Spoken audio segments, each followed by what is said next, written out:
Hey, what's going on, guys? It's Matt here. Welcome back to the channel. I got a new light and I'm filming a video on my new 16mm f1.4, which I wanted for so long and I'm so happy to have it. And I could do this weird background. I'll talk about this another time. But today, this video is not a review on the 16mm 1.4, it's a review on this. This is the Fujifilm X Pro 1.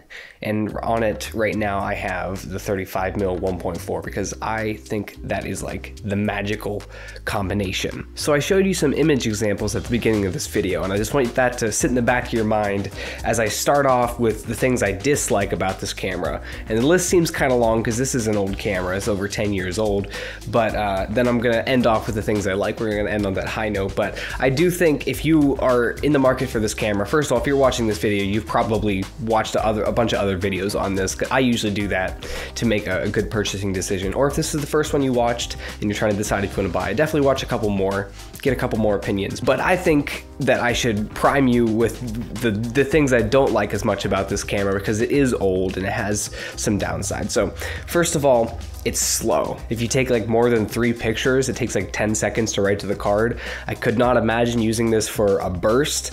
So even though this was like a professional camera at one time, I think this is more of like a portrait camera than anything. This is not like a sports action camera. I don't think it even was when it originally came out. It doesn't have that speed and processing power, but yeah, that's honestly fine because I just use it as like my personal walk around camera. I just like to have a camera on me at all times, and it's usually not that demanding when I'm doing with that. So because it's so old, the autofocus it's not that bad when you have decent light, but as soon as you are like one stop underexposed, it can be really, really bad. Like I couldn't believe, like just earlier, this little hallway, like I had that curtain open and a bunch of light comes in and it makes some interesting pictures. I had like my shoes there and I was trying to focus on it and there was plenty of light, but it just would not focus no matter what I did. And one thing that's odd about this is it doesn't like to focus up close unless you put it into a macro mode, and then it only wants to focus up close, and then you have to remember to put it back into the normal mode where it focuses through the rest of the focus range. But that's kind of weird, like it's kind of annoying, like why isn't it focusing? And I remember that it's in macro mode or any other mode. I also miss having the joystick on my camera. It's not that bad because it's not super demanding, but I kind of prefer having the joystick. But the one thing that is really bad is the back screen on this is like super low resolution, especially if you, like I've used this to take a couple pictures for clients just because I knew it was capable, but it's definitely not the kind of camera where you like want to show them the picture on the back screen like, hey, this is what I just took, because they're like, oh, like it does not look good, and you have to kind of explain to them like it looks better than it actually looks in that screen, and then like they don't get it. So it's not the best for that. And then I actually got an anti-reflection screen protector, and it seemed to lower the quality even more, but it's fine, it's whatever. Sometimes images still look good, but that's just because this thing has magical image quality, which I'll go over in the things I like about this, but we're still on the dislikes. It also doesn't have a front dial to do any settings, and then the back dial is made of plastic, and it's like super unresponsive as well. I luckily don't really have to use the back dial because one of the things I like is just the way that the camera's built, like you can operate it with one hand basically. But just because of the controls that you have, you never really have to use this dial because most Fujifilm lenses have an aperture ring. But if you happen to be using a electronic lens without an aperture ring, like I have a Viltrox 85 1.4 and I used to have a Fuji 27mm 2.8, you have to control the aperture on this back dial, and it just doesn't work. Like it starts by default, at least with the Viltrox, that's the one I still have, it starts by default in automatic, and then you try to, like, I try to get it down to, usually I want to shoot it like 1.8 on a 85 1.8, but it just like keeps jumping back up to automatic, and like, I don't know, it's probably wasn't like that when it first started, but maybe it's just because it's so old. I don't know if that's a common problem with these cameras, but the only other time that I really have to use that is if I'm like in the Q menu and I'm trying to change like the white balance to like the outside, in the shade, whatever. It has the same thing where it like jumps back and forth and it doesn't go in the right direction. So that dial really irritates me, but for the most part, I'm using lenses with aperture rings, so it's not that big of a deal. It's not as customizable either. Like the X-T3, you can really customize each function button. There's not that many function buttons, and the ones that are there only have a few things that you can choose between. It doesn't have an ISO dial on top, but it has this function button here, and that is set for ISO, for me at least, and it's actually super intuitive. Like, it doesn't bother me that there's no ISO dial, just because it's so quick and easy on this camera, so that's not that big of a deal. But the one thing I wish it had, and it's just because it's a X-Trans 1 Fuji camera, I wish it had classic chrome, but it doesn't have that, and I wish it did. But I feel like the images out of an X-Trans 1 camera with classic chrome could be so good. I'm sure I could get it through like Fuji X Weekly or whatever. I just haven't looked into it. Somebody recommend that if you want. But yeah, those are the things that I don't like as much about this camera, but now we're on to the things that I do like. And the main thing I'd say is the X-Trans 1 sensor in it.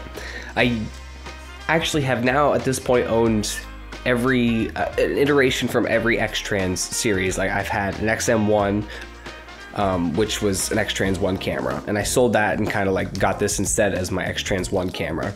My goal originally was to have one from each generation of X-Trans sensor, and then I had two that had the X-Trans 2 sensor. At one point I had an XT1 for like a week, but the guy who sent it to me sent it without a body cap, and the image sensor got scratched, so I returned that. And I had an XT10 for a while, which I really liked the images out of that, but I ended up selling it to a friend who was looking to buy their first camera. And instead I bought a Fuji X100F, which is my X-Trans 3 camera. So right now I have that X-Trans 2 gap. Maybe I'll get an X70 someday. I don't know. But that's what my point is I had an X-Trans 1 and an X-Trans 2 camera, and when deciding to sell one or the other, I decided to sell the X-Trans 2 because the X-Trans 1, I don't know, it just has that certain look to it. Especially, I just can't explain this camera with this lens, the 35mm 1.4. It just has something. It's so good. Like I kind of said earlier, I really like the button layout, how it's all on one side. It has just a shutter speed dial.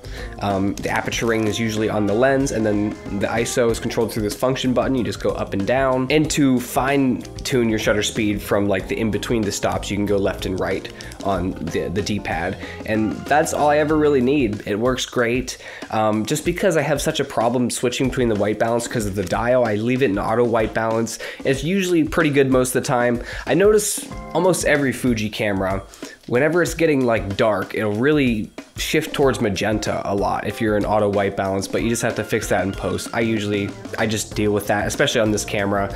I don't shoot with this as much as like my professional cameras. I'll usually set those because I don't have any problems with my X-T3s like that. Also, it looks really great. Look how nice this thing looks. It has that optical viewfinder, electronic viewfinder hybrid up here in the corner. I never use the optical viewfinder. It's not really a dislike for me. It's just not for me.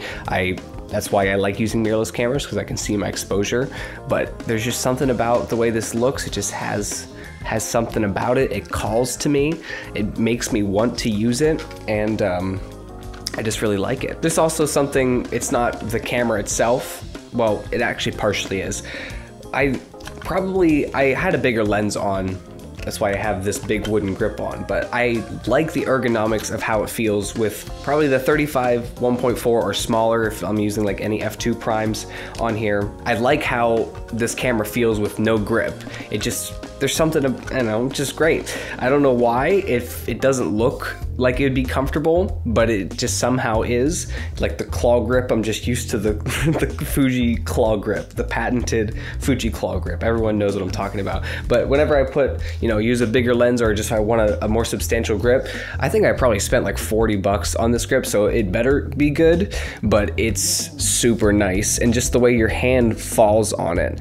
And then because the shutter button on a lot of Fuji cameras, other than like the X-H1 and the XS10, those shutter buttons are more like a DSLR where it's out here, but most Fuji cameras are up top. So the way that this grip is built ergonomically, it kind of like in a more natural way, not as claw grippy as most Fuji grips, but your middle finger up here kind of goes down like that, and it makes it easier to reach that shutter button, and it's super comfortable. It keeps focusing on the front of the lens here. The 16 1.4, I'll figure it out yet, but yeah. I just really like using this grip. It's awesome. And finally, I like using this with manual lenses a lot. I only have 2 manual lenses, and the one I don't really like that much, and that's my Pergear 12mm f2. Maybe I'll do a review on that someday. I don't want to make like a super negative review, but I guess I should, because most of my reviews I do are things I like, and that would kind of balance it out. But especially my example is the 7 Artisans 50mm f0.95 that I was sent. I used it pretty much exclusively on this camera, and I really just, it has, I mean, it's just all Fuji cameras have focus peaking pretty much, but it just works really well, and I just enjoyed using a manual lens on this. And also because that 7 Artisans 50mm f0.95 is a heavy thing, it's like a pound. I liked using it with this because of this grip that I got. Again, that's not directly related to this camera, but it's an accessory for this camera that's really great. So, but yeah, that's basically it. Those are my thoughts on the Fujifilm X Pro 1. There's some downsides that come with a lot of older cameras, and Fuji really being earlier on in their development of cameras and stuff, so maybe like certain ergonomics things, or like menus or customizability things, like those are just because it's an earlier model, and they've obviously improved upon those things since. And also not having classic chrome, that sucks, but for the, everything else, this has great colors. There's just something about it. It's so sharp. 16 megapixels is definitely enough. It's, I can hardly tell the difference between this and my X-T3's 26 megapixels. Even like they both pretty much look the same to me when you zoom in at 100%, and I feel like both of them fall apart at like 200%. I feel like that's even the limits of the 26 megapixels. So I don't know, this is great. It's definitely like sharp enough. The images will wow you, whether they're color or the black and white out of this, so great. But yeah, if you're looking for a nice retro looking, just strictly photo camera, this is the one for you. It's gonna make you take your time. It's gonna remind you of a film camera, and you have that optical viewfinder that you have the choice to use, or you can use the electronic viewfinder, which I usually do. The electronic viewfinder is not too bad. I don't mind the quality of that, but the back screen is pretty abysmal. But yeah, overall, really like this camera, really enjoy it. Super great black and white camera. The colors, super awesome. The X-Trans 1 sensor, can't recommend it enough. I do have to admit, it's not the cheapest X-Trans 1 sensor camera that you can get from Fujifilm, because it's kind of a cult camera, but I kind of get it. I get why this is a cult camera. I think I paid $550 for this with, I think the person sold it on eBay with a Fuji 15 to 50 or 16 to 50, whatever it was, XC plasticky kit lens, and I sold that kit lens thing for like $100 to somebody, and so basically I got this for like $450, and I think that's a pretty decent deal for what these go for, because they're just pretty expensive. But if you are looking for a cheaper X-Trans 1 sensor camera, I recommend the Fujifilm XM1, which I did a review on that a little while ago. I've since sold that because it was plasticky, and I ended up getting this, and it kind of replaced it, like I said, as my X-Trans 1 camera, because I don't want to have like, I don't need that many cameras, but it is nice to have, see the differences, especially because I knew I wanted to do these reviews. But anyway, I've droned on long enough. I recommend this camera. If you are looking for it, I think if you're watching this video, you might already be interested in it, and it might be the camera for you, or you're the kind of person that would like that camera. So if you know who you are, you should probably get it. It's not that expensive, but don't make yourself go broke over it. But anyway, I hope you liked my images. I hope you like my review. Check out my other reviews if you like reviews on Fuji stuff, and let me know if you want to see anything else from me. Thanks, guys. Leave that like, leave that comment, and I'll see you next time. Bye.